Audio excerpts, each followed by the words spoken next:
कहानी है रामपुर गांव की, जहां के मर्द महिलाओं को हमेशा नीचा दिखाने की कोशिश में रहते।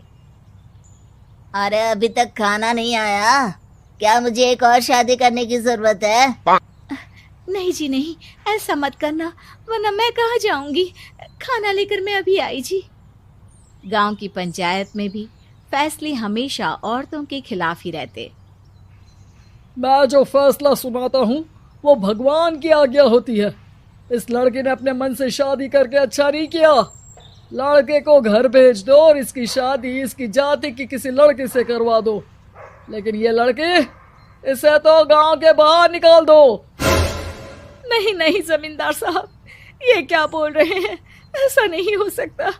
मेरी बेटी मासूम है, इसे अच्छे बुरे की समझ नहीं है। अरे कहाँ जाएगी ये बेचारी? कहाँ जाएगी? इतनी चिंता है तो पूरे परिवार का गांव निकाला कर देते हैं। बेचारे पूरे बसे बसाए परिवार को गांव छोड़ना पड़ता है। चाहे जो हो, अगर बेटियों को कंट्रोल नहीं कर सकते तो गांव में रहने का कोई मतलब नहीं है। यहाँ औरतों को दब कर रहना होगा। कोई भी अपने हिसाब से कुछ नहीं कर सकता, सब ईश्वर की मर्जी से ही होगा। तभी गांव का एक आदमी दौड़ा दौड़ा आता है। सरपंच साहब, जमींदार साहब, वो कालिया है ना, उसकी बेटी पढ़ने के लिए शहर जा रही है। अच्छा, ये कब हो गया? और कालिया की हिम्मत कैसे हो गई ऐसा करने की? लेकर आओ उसे और उसकी बेटी को। बस फिर क्या था, हाजिर हो जाते हैं कालिया और उसकी बेटी सरपंच के सामने। और कालिया, ये क्या सुनने में आ रहा है? बेटी को इंजीनियर बना रहा है तू? और ये बता, गांव में तो स्कूल नहीं है, फिर कहां से इतनी क्लास पास कर गई तेरी बेटी? राधा, जो कि कालिया की बेटी है, उसे लगता है कि सरपंच उसकी तारीफ कर रहे हैं। सरपंच जी, मैंने ऑनलाइन पढ़ाई की है, डिस्टेंस लर्निंग से। सभी में मैंने अच्छे नंबर पाए हैं, जिसे देखते हुए शहर की इंजीनियरिंग कॉलेज में मुझे स्कॉलरशिप मिली है। वाह जी वाह, क्या होती है ये? पहले तो ये बताओ, फिर आगे की बात करते हैं। पूरा गांव राधा की बात सुन रहा था और राधा बोलती जा रही थी। तो ऐसे मैं फ्री में एक अच्छी शिक्षा लेकर गांव में जो कुछ परेशानियां हैं, जैसे बिजली, पानी और इंटरनेट जैसी समस्याओं के लिए काम करूंगी। मैं गांव को शहर से जोड़ने के लिए पुल का निर्माण करवाने का प्रस्ताव रखूंगी। मुझे पूरी उम्मीद है कि जल्द ही हमारा गांव भी तरक्की की राह पर चल पड़ेगा। राधा की बात सुनकर सारे गांव वाले ताली बजाने लगते हैं। सरपंच को समझ नहीं आता कि वो क्या करे। चुप रह नादान लड़की, गांव के खिलाफ जाने के लिए तुझे गांव से बेदखल कर दिया जाएगा, वो भी पूरे परिवार के साथ। और हाँ, अगर ठीक से गांव में रहना चाहती है तो ये पढ़ाई लिखाई छोड़ दे। हम तेरे लिए गांव का कोई होनहार लड़का देखेंगे। तभी गांव का एक आदमी बोल पड़ता है। अरे नहीं नहीं सरपंच जी, राधा बिटिया जो बता रही है, अगर वैसा हो जाए तो हम लोगों को पैसा कमाने के लिए बाहर नहीं जाना पड़ेगा। हाँ जी, और ना ही कोसों दूर पानी के लिए भटकना पड़ेगा। हमारे बच्चे भी अच्छी पढ़ाई कर सकेंगे और आगे बढ़ेंगे, ना कि हमारी तरह खेती करते बैठेंगे। क्यों गांव वालों, राधा बिटिया का साथ देना चाहिए ना। सरपंच देखता है कि गांव राधा के साथ है तो वो चुप हो जाता है। वो घर आकर अपने सलाहकार से बात करता है, जो बहुत ही चालाक किस्म का इंसान होता है।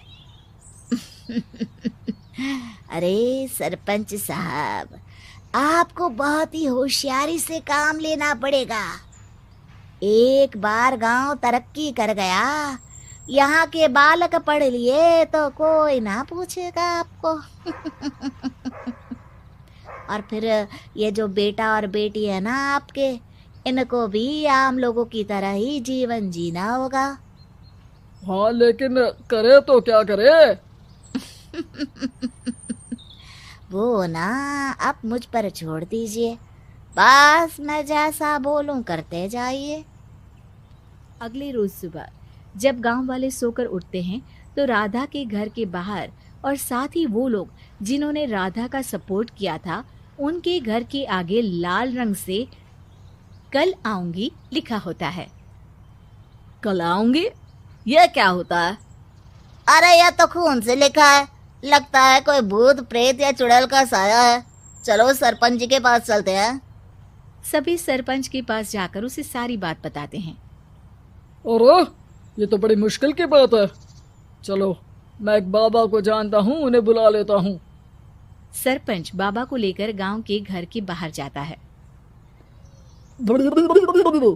ओहो, तो ये वो चुड़ैल है जो उन लोगों को निशाना बनाते हैं जो गांव को बदलने का सपना देखते हैं। वो गांव को ऐसे ही संपन्न देखना चाहती है। वो नहीं चाहती कि कोई बाहरी यहाँ का कायाकल्प करे। क्या तुम लोगों में से किसी ने गांव को बदलने की सोच रखी है? तभी राधा की माँ रोते रोते आती है। मेरी राधा घर से गायब हो गई है। अरे कोई तो बचाओ, मेरी बच्ची कहाँ गई?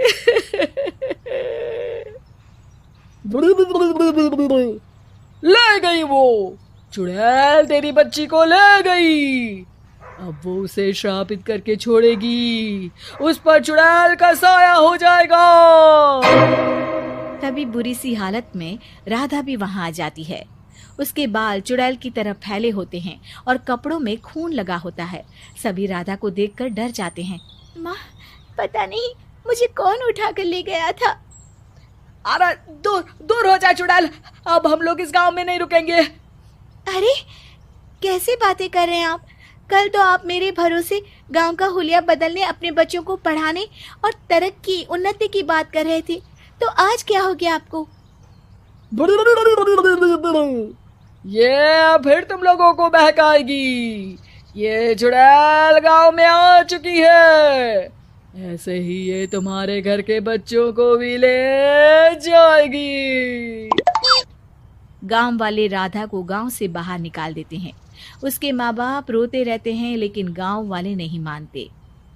मैं भी अपनी बहन के साथ गांव के बाहर रहूंगा, लेकिन वो पढ़ाई नहीं छोड़ेगी। वहीं सरपंच के घर पर सलाहकार कहता है। देखा, सांप भी मर गया और लाठी भी नहीं टूटी। लेकिन अगले ही दिन सरपंच के घर के बाहर भी वही शब्द लिखे होते हैं। और फिर सरपंच की बीवी कहती है, हमारी बेटी को किसी ने अगवा कर लिया है। तभी राधा का भाई वहां आ जाता है। अरे गांव वालों, मैंने सरपंच जी की बेटी को देखा था। वो चुड़ैल उसे उठाकर ले जा रही थी।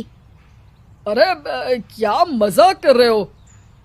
नहीं नहीं सरपंच जी, आप नहीं जानते। वो चुड़ैल अब आपकी बेटी में आ जाएगी, जैसे राधा के अंदर आ गई थी। तभी सरपंच की बेटी वैसी ही हालत में वहां आती है जैसे राधा आई थी। पापा, पता नहीं कैसे मैं गायब हो गई थी। चुड़ैल, इसके अंदर भी चुड़ैल का साया है, मारो इसे। अरे नहीं नहीं, इसे भी राधा के पास गांव के बाहर ही भेज दो। अरे चुप रहो, मेरी बेटी कहीं नहीं जाएगी और चुड़ैल वुड़ैल कुछ नहीं होता है। अरे कैसे बात कर रहे हो सरपंच जी? आप तो बोल रहे थे कि आपका फैसला भगवान का ज्ञान होता है, तो अपने पर बात आई तो अब आप ऐसे बोल रहे हैं। अरे ना ना ना, आपको अपनी बेटी को त्यागना ही होगा। अरे बुलाओ बाबा को। राधा का भाई बाबा को ले आता है, जिसे अब गांव वालों के डर के कारण सच बोलना पड़ता है। मैं कोई बाबा नहीं हूँ, मैं तो मोची था। ये सलाहकार महोदय ने मुझे कहा था एक्टिंग करने को। अब वो मुझे पैसे देने वाले हैं। अब मुझे माफ कर दो। गलती हो गई, मुझे माफ कर दो। तभी वहां राधा आ जाती है। देखा सरपंच जी, जब गांव के बच्चे साक्षर होंगे तो आप जैसे लोगों की चालाकी नहीं चलेगी।